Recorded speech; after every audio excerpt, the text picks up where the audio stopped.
one in which we say this content is useful for education. They're particularly in tune to supporting education across all levels.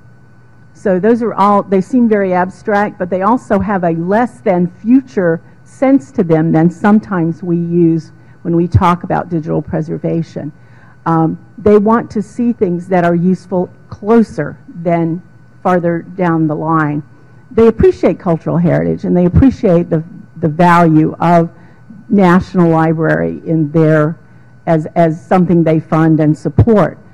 But for the digital information, it has this extra fear attached to it of kind of a pulling of resources in an indiscriminate way.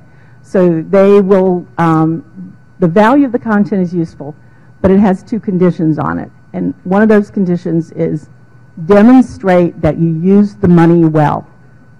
And the current Congress particularly really likes well-articulated plans for how the money will be used, what the outcomes will be.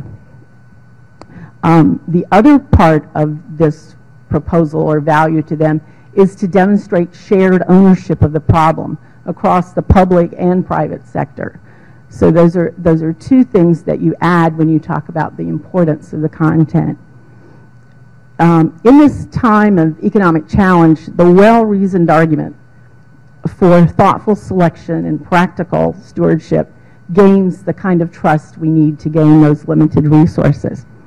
The one other thing I have in the quick minute I have is public funding is subject to changes in administration, so we need to build the arguments for the long term, not for the short term.